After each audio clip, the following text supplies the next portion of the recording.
कौन बड़ो उन्हों भी गुरु कीन, और तीन लोक के वो धनी भाई गुरु आगे अधीन। क्योंकि गुरु जी गुरु धारण करने के उपरांत फिर गुरु जी के साथ कैसा व्यवहार हो उसके विषय में परमात्मा ने बताया है। गुरु गोविंद दोनों खड़े काके लागू पाए, बलिहारी गुरु अपना जिन गोविंद दियो मिलाए। क्या बताते हैं परमात्मा कि गुरु गोविंद दोनों खड़े किसके लागू पाए, और बलिहारी गुरु अपना जिन गोविंद दियो मिलाए।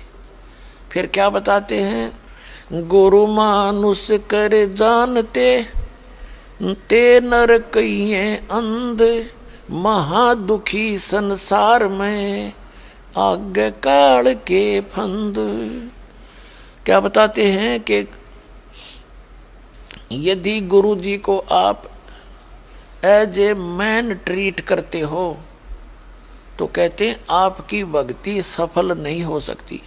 जैसे कई भक्त यहाँ इंटरव्यू में भी पूछते हैं कि भाई आप क्या अपने गुरु जी के को भगवान मानते हो, तो पुण्यात्माओं दास को अपनी सतीथि का पता है। दास एक जीव है,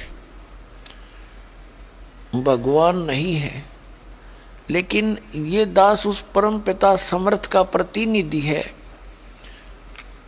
तो आप जी ने तो इस दास को एज ए गुरु ट्रीट करना पड़ेगा, ना आपकी यह समस्या हल हो नहीं सकती।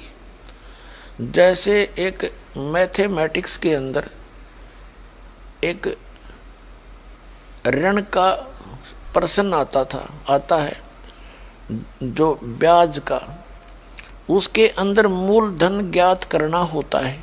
मूलधन तो उसके लिए पहले सपोज करना पड़ता है, मान ले मूलधन 100 रुपये। वो 100 रुपये मूलधन नहीं होता तो रुपये ही है, थोड़ी राशि होती है, लेकिन वास्तव मूलधन तो करोड़ों में अरबों में होता है। तो वो अरबों और करोड़ों वाला मूलधन आपको प्राप्त नहीं हो सकता जब तक आप 100 रुपये मूलधन नहीं मान कर चलोगे। तो 100 रुपये मूलधन मानना पड़ेगा। मान लीजिए मूलधन 100 रुपये, फिर उससे वो दर निकल आती है, उसके बाद फिर उनको मल्टीप्लाई करके फिर वो मूलधन प्राप्त किया जाता है। तो इसी प्रकार इस दास को यानी गुरु जी को आपने एज ए गॉड ट्रीट करना पड़ेगा, जिससे आपकी रिहर्सल बनेगी, आपका अभ्यास बनेगा। जैसे बच्चे मिलिट्री में भर्ती होते हैं, सेलेक्ट होते हैं, तो उनको युद्ध से पहले युद्ध करने की सारी ट्रेनिंग दी जाती है। ऐसे भी चलाया जाता है, ऊंचे ऊंचे से कुछ जंप कराया जाता है, खूब उछाल कूद कराई जाती है, रस्सों पर चढ़ाया जाता है, ऊंचे से जल में छलांग लगवाई जाती है, और युद्ध की रिहर्सल कराई जाती है। सामने किसी दीवार या मिट्टी के कट्टे रख के मिट्टी भर के बारदानों में, और उनसे फायरिंग करवाई जाती है, ताकि वो उस समय अपने वो जो पहले किया हुआ अभ्यास उनका काम आवे। और पहले ना कर रखा हो, बकवाद कर रखी हो और युद्ध में जाकर खड़ा हो जाए, वहाँ क्या करेगा वो? 2 मिनट में फेल होएगा ना सारे काम का। तो इसी प्रकार यहाँ आप जी ने इस दास को एज ए गुरु ट्रीट करके अपनी रिहर्सल करनी पड़ेगी। क्योंकि जब आप यहाँ से जाओगे शरीर छोड़ के, तो इस दास के रूप में परमात्मा मिल लेंगे, और वहाँ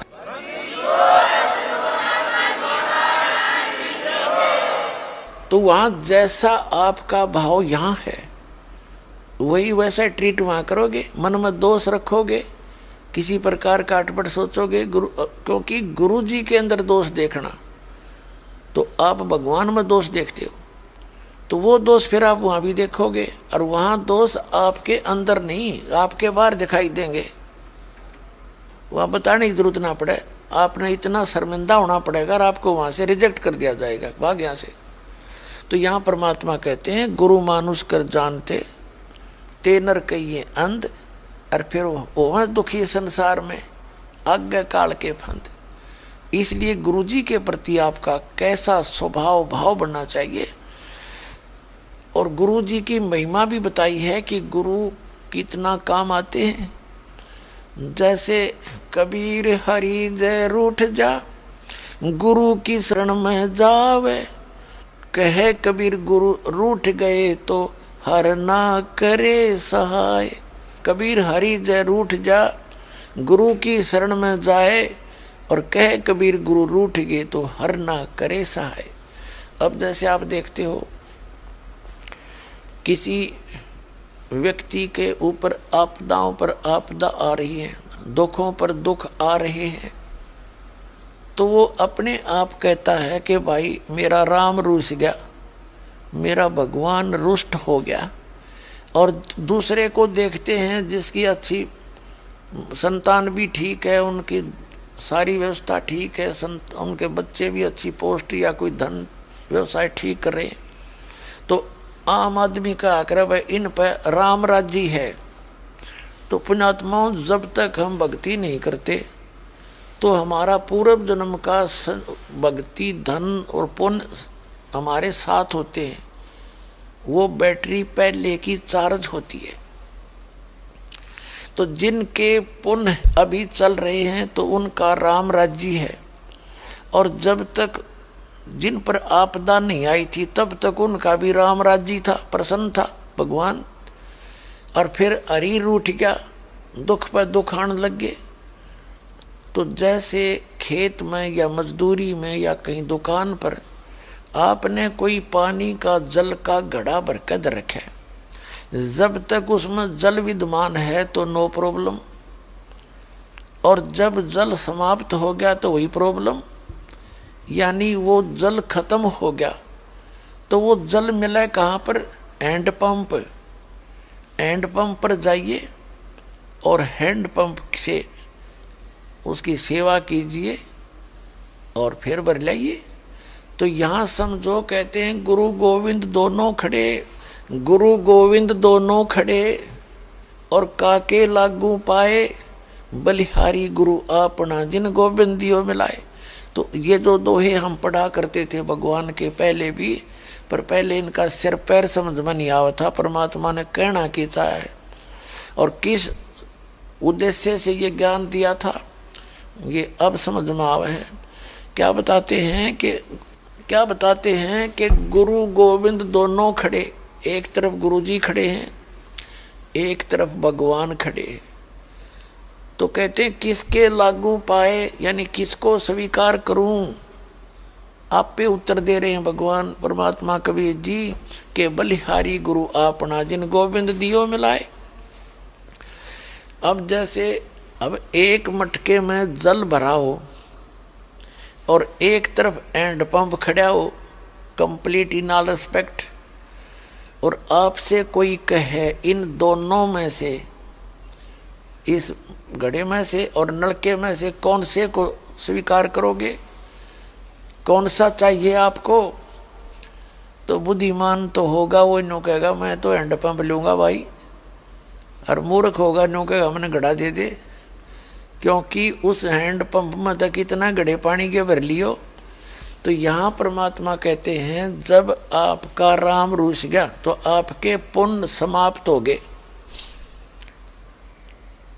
तो फिर आप जाइए हैंड पंप रूपी गुरु के पास और फिर उसकी करिए सेवा, जो उसका प्रोसेस है पानी निकालने का, और फिर मटका भर लिए, फिर राम राज्य हो गया। तो यहाँ पूर्ण गुरु के पास आने से, गुरु जी के पास वो परमेश्वरीय शक्ति होती है, परमात्मा की पावर होती है, और पावर को ही हम भगवान मानते हैं। वैसे तो भगवान हमारे चारों पर तरफ बैठा रहे, जब हमने सुख देगा जब हम मानेंगे सचमुच भी तो भगवान ना पड़ा है। तो कहने का भाव ये है कि गुरु गोविंद दोनों खड़े और किसके लागू पाए, बलिहारी गुरु अपना जिन गोविंदियों मिलाए। तो कबीर हरि जय रूठ जा, तो गुरु की शरण में जावे। और कह कबीर गुरु रूठ गए तो हर ना होत सा है। यदि आप जी ने एंड पंप खराब कर दिया तो फिर जल कब तक साथ देगा आपका जो घड़ा भर रखा है? घंटे 2 घंटे घना, ज़्यादा से ज़्यादा 1 दिन तक काम दे देगा। इसलिए कहते हैं कि गुरु जी को परमात्मा कहते हैं इन बातों क्या पाइए कर सतगुरु नजर निहाल। तो गुरु जी को आप एज ए गॉड ट्रीट करने से आपके जो आपका राम रूस गया था वो फिर से प्रसन्न हो जाएगा, आपको पुनः से वह भक्ति प्राप्त होगी, आपका कल्याण होगा। तो गुरु बिन माला फेरते, गुरु बिन देते दान, गुरु बिन दोनों निष्फल हैं, चाहे पूछो वेद पुराण। राम कृष्ण से कौन बड़ो, उन्हों भी गुरु कीन, 3 लोक के वो धनी, गुरु आग आदीन। अब गुरु जी के प्रति